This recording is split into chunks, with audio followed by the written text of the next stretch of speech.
Across the world, cultures have used masks. In Venice, masks symbolize celebration and anonymity during carnival. In Japan, no theater masks represent emotional archetypes. Sorrow, rage, serenity, carved into wood and worn in ritualized performance. In ancient Greece, theatrical masks amplified character expression and allowed audiences to distinguish heroes from villains. Masks, in many societies, create distance between the individual and the role. They allow transformation. But in Africa, masquerades evolve into something deeper. They are not merely performance. They are institution. They are ritual. They are community structure made visible. Across West Africa and beyond, masquerade traditions developed as structured cultural systems, governed by rules, lineage, and spiritual interpretation. Among the Yoruba people of present-day Nigeria and neighboring regions, the Egungun masquerade represents ancestral spirits returning to guide the living. The Egungun is not treated as an actor wearing costume. It is treated as the embodied presence of lineage. The elaborate layered textiles, vibrant colors, and rhythmic movement are not decorative excess. They signal continuity between generations. When the Egungun appears during festivals, it may offer blessings, pronounce moral reminders, or symbolize communal unity. In Igbo communities, Mmanwu masquerades perform multiple functions.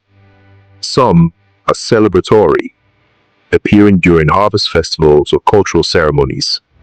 Others historically serve regulatory roles, reinforcing community norms, and sometimes acting as instruments of social discipline.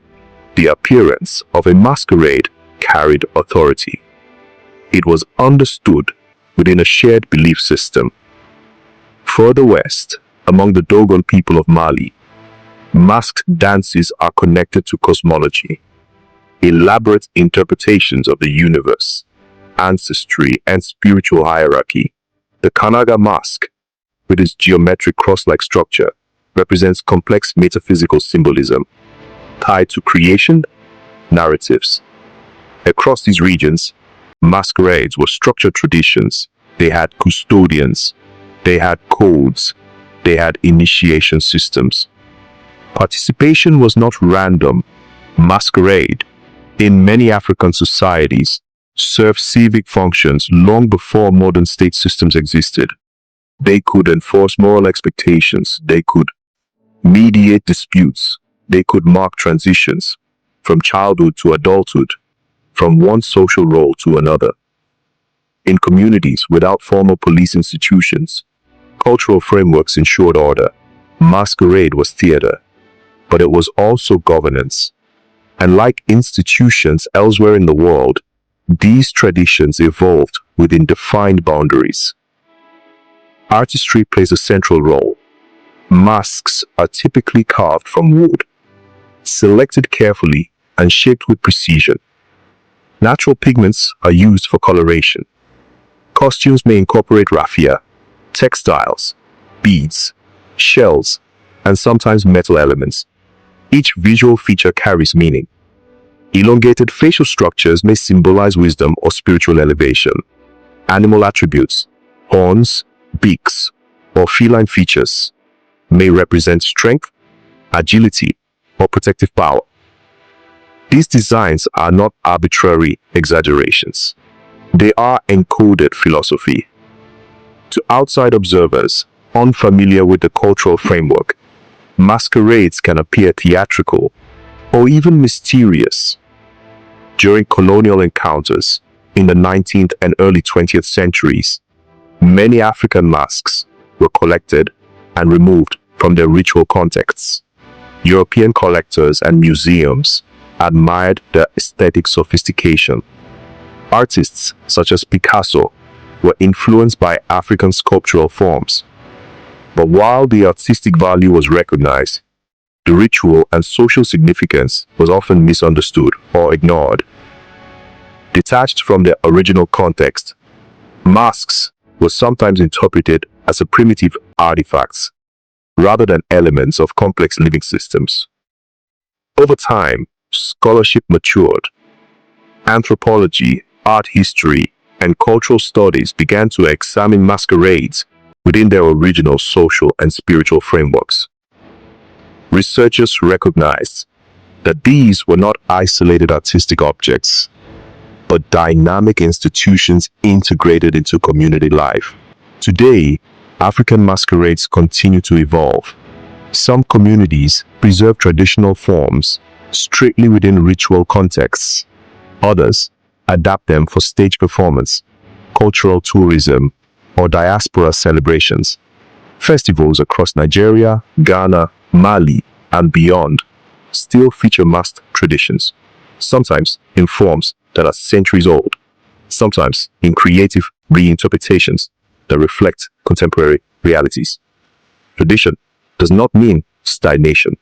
It means continuity, negotiated across generations.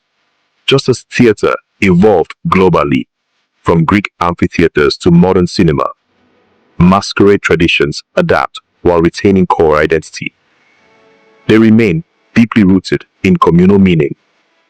One of the most profound aspects of African masquerade traditions is their emphasis on collective identity.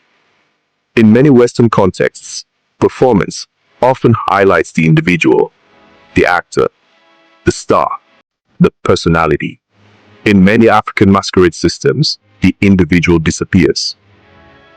The mask replaces personal identity. The focus shifts from performer to presence, from ego to embodiment. Masquerades connect the living and the ancestral. They connect visible reality and spiritual interpretation. They connect memory and modernity. And in doing so, they provide continuity in rapidly changing societies. One reason masquerades endure is that they operate within clearly defined communal boundaries. Participation is structured. Roles are understood. The mask does not represent chaos. It represents order, expressed symbolically. In many communities, preparation for masquerade festivals can take months. Costumes are repaired. New masks are carved. Elders instruct younger members on proper conduct and historical meaning. The event becomes both performance and pedagogy. Even the choreography carries memory. Certain movements are repeated across generations. Certain rhythms are recognizable immediately within the community. Music, dance, and costume combine to produce layered storytelling. And importantly, masquerades are rarely solitary experiences. They unfold in public spaces, village squares, festival grounds, community arenas, reinforcing collective identity rather than individual display. In that sense, masquerades function as social classrooms. They teach continuity without textbooks. They teach authority without written law. They teach belonging without formal enrollment. In a world increasingly defined by digital interaction and global mobility, masquerades remain tactile and communal. They require gathering. They require shared belief. They require participation. Across cultures worldwide, masks have long helped humans explore identity, morality, and transformation. In Africa, masquerades expand that exploration into structured systems of governance, artistry, and spiritual continuity. They are theater. They are social philosophy. They are cultural memory in motion. And that is why they endure. Hopefully, you have learned, laughed, and leveled up. Later, we shall see how much you have retained.